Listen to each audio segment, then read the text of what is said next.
How's it going, fellow traders? It's Magic Trader here, and I want to let you know this past Sunday we just did a webinar, really important one, on how to read the CFTC Cot Report. It's been my specialty over many years, and it's helped me to bring in some really consistent profits throughout the years. So now for the first time I'm releasing a lot of my methods to my members.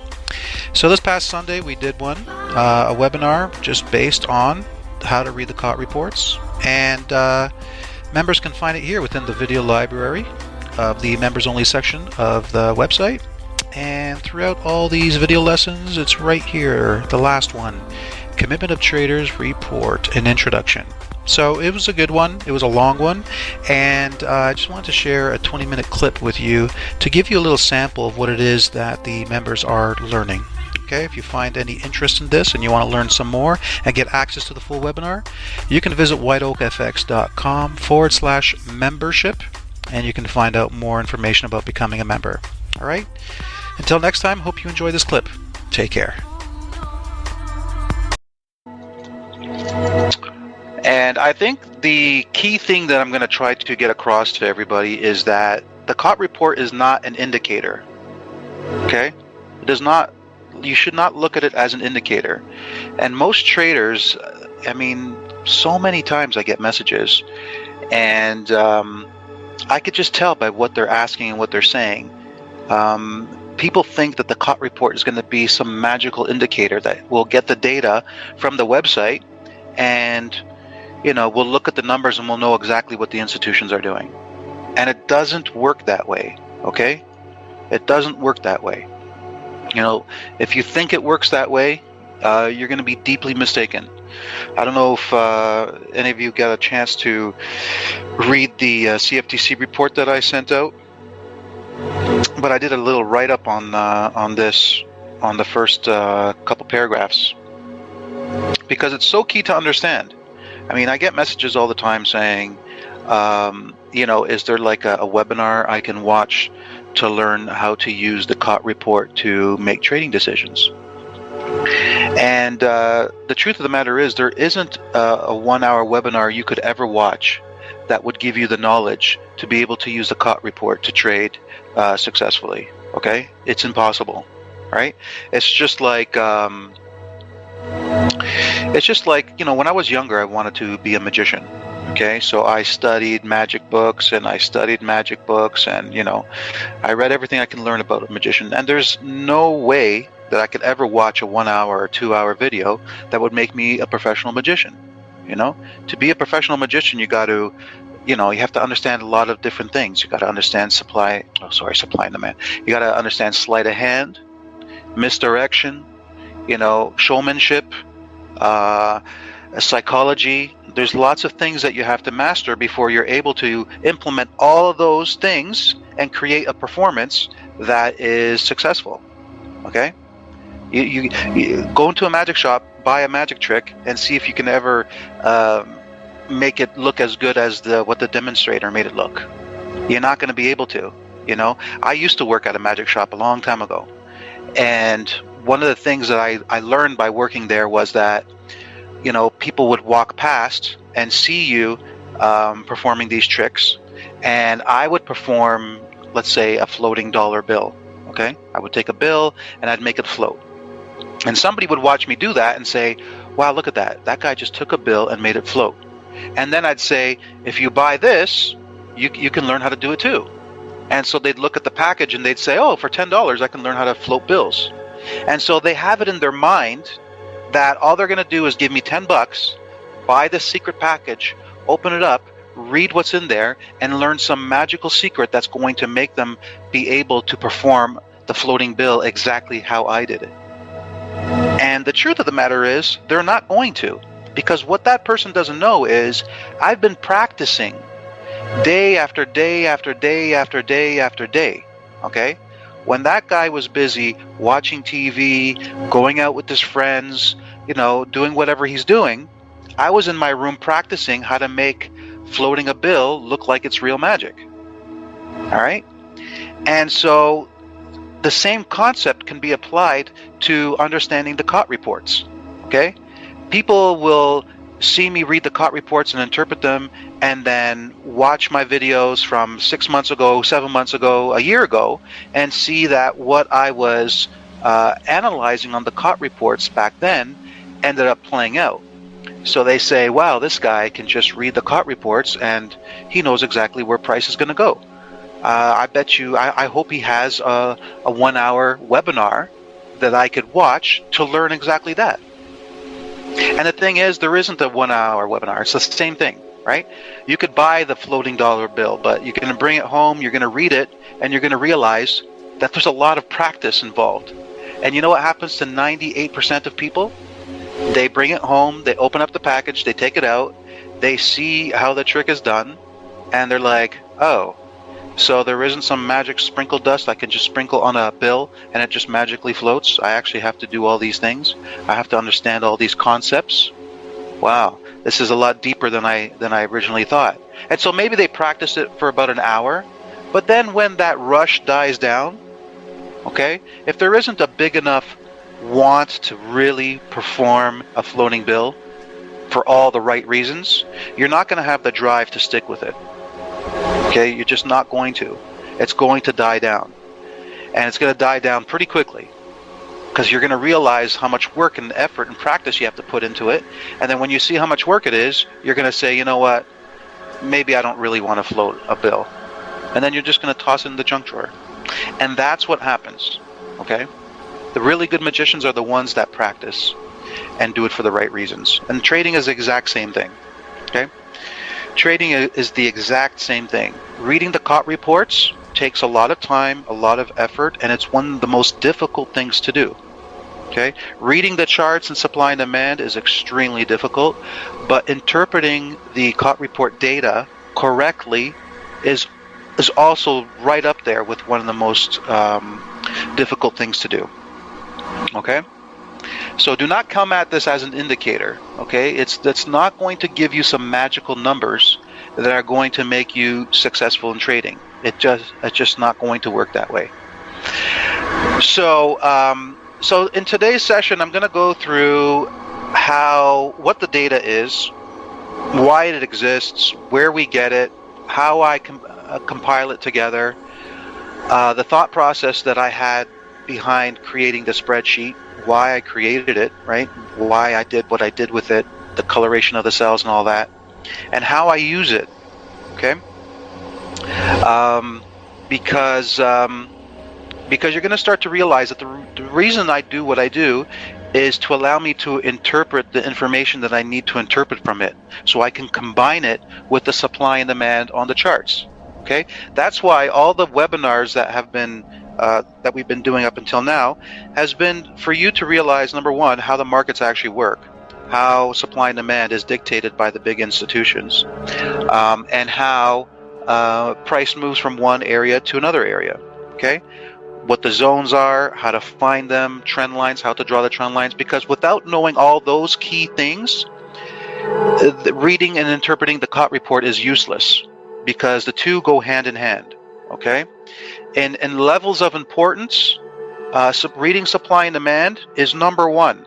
Always. Reading the charts and reading the supply and demand on the charts is always number one of importance. And number two is reading the Cot Report. Okay? Because the Cot Report just comes and supplements the analysis done on the charts.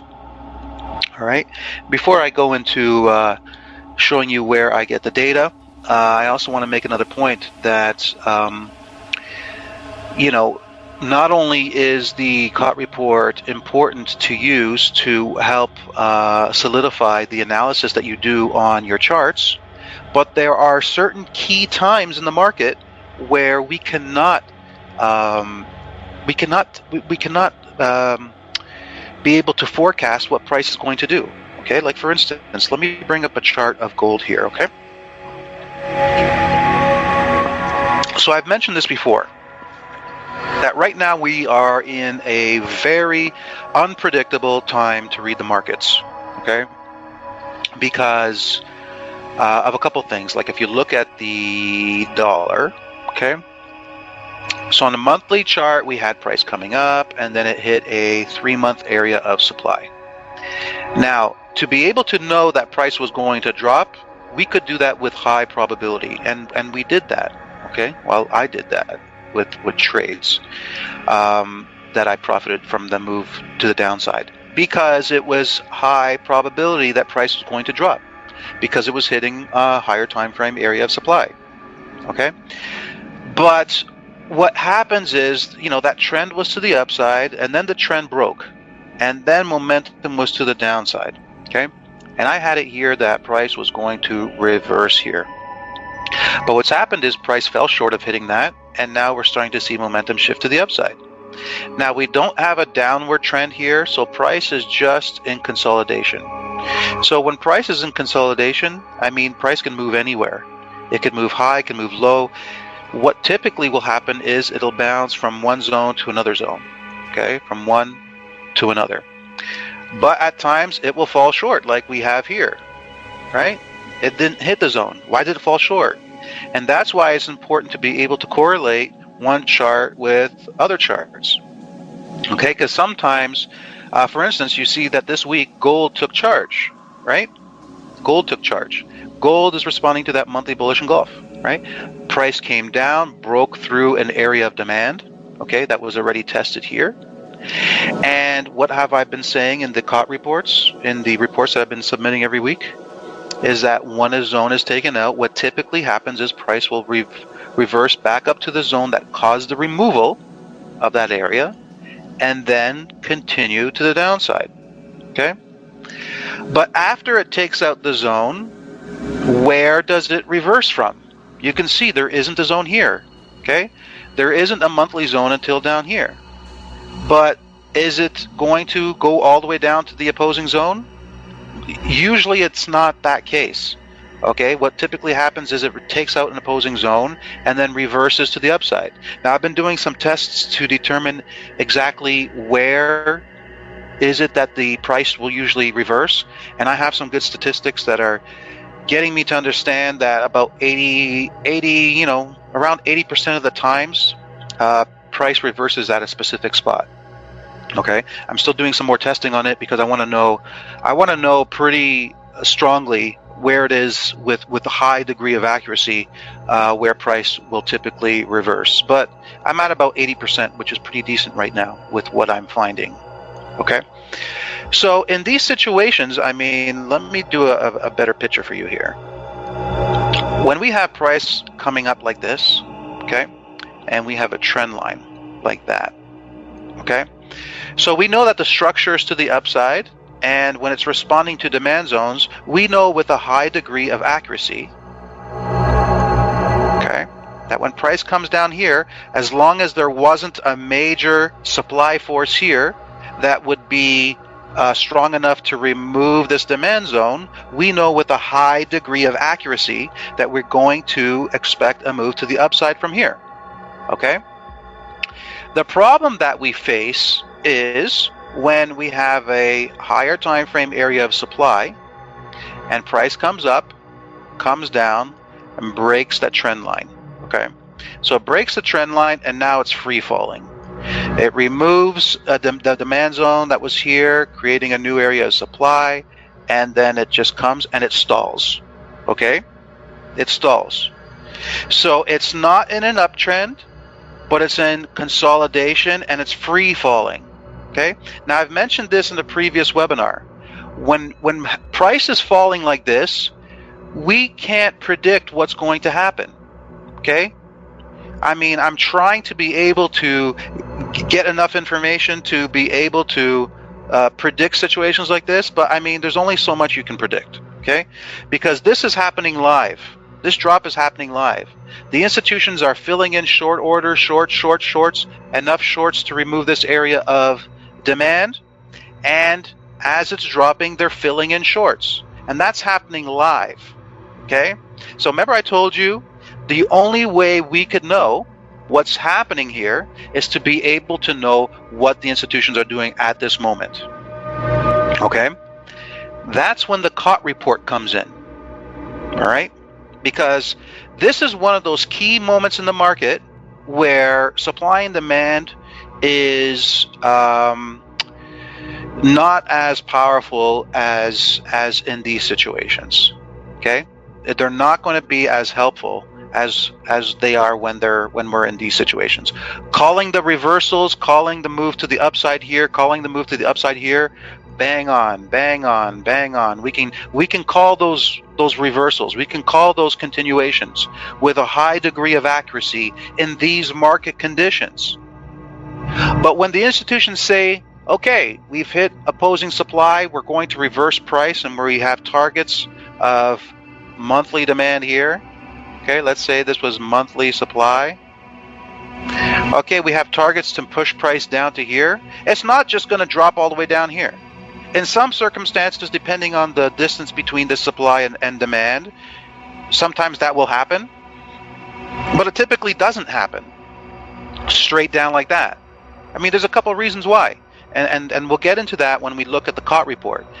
One of the reasons why is because they haven't gotten out of all their long positions that they've been accumulating as price has been coming up. Okay, so they're still holding all these long positions. Remember, they're holding billions and billions and billions of dollars. Okay, what is it that they say? You hear numbers: 7 trillion, 10 trillion, whatever trillion dollars is exchanged every single day in the currency market. So you can imagine, how large these positions are. I mean, if you look at the Cot Report, you'll see for every one contract, it's like 100,000 or 10,000 or something. So we'll take a look at that. So they have massive contracts. They have massive amount of positions here. So how are they going to get out of all these long positions and then accumulate short positions to ride price to the downside? For us, it's easy. We have a long position here, we get out here. We get in a long position here, we get out here. And then when we see it reversing and creating supply, we get in short, and then we can ride it to the downside. That's us, because we're not dealing with massive positions. With them, it's a different story. Okay? So when the ascending structure breaks and we have, a consolidation period where that trend line gets broken and price starts to drop, these are the tricky scenarios. Once that trend line breaks, this here is no man's land. And that's what's happening with the markets right now. With the euro, with the Dixie, this is what's happening with the markets. We're in no man's land. And so we have to try to decipher whether the institutions are going to stop the momentum here and start heading up, or is it going to continue lower and then head up? Like, it's hard. It's very hard to tell.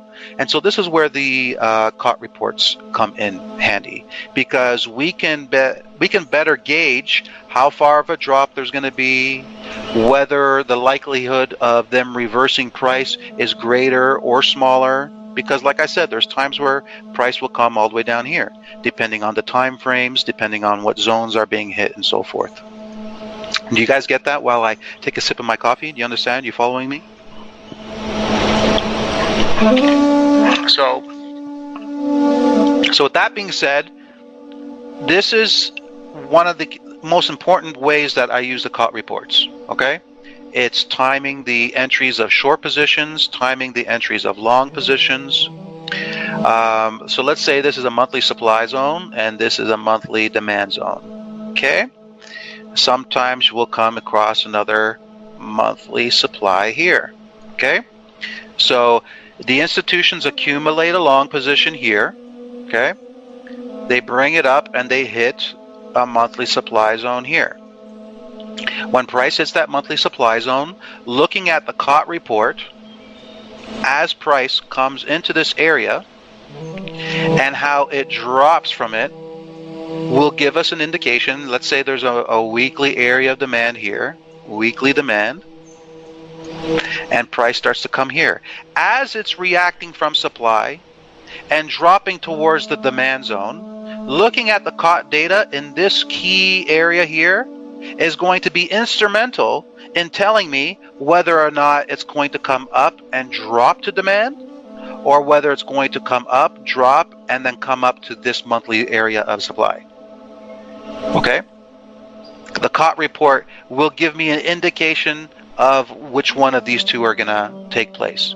Now, market dynamics can allow me to foresee what the higher probability of a move is, whether it's going to be a move down or a move up, pretty accurately.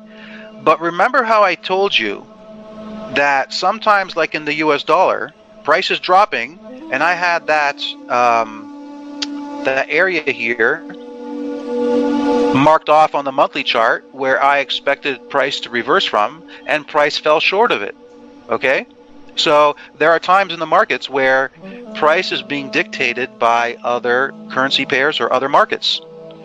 So that's why we need to combine market dynamics, supply and demand, and the Cot report, put all the information together to give us a good indication as to what's going to happen. Okay? And I think what's happening in the markets right now is exactly the reason why you need to combine everything, okay? Because of how unstable, unpredictable the markets have been over the last few months, we need to combine multiple sources of information to give us a better indication as to what's going to happen, okay? But now that I've just laid this out to you, we're going to get into it and apply this concept here that I'm showing you to the actual markets, and I'm going to show you how I'm using the Cot data to give us a better indication as to what is going to take place. Okay, so Cot report. Let's start by bringing up the website. Boom. Where do I get the Cot reports? So if you come over to the cftc.gov website, okay, right here, this is the main website.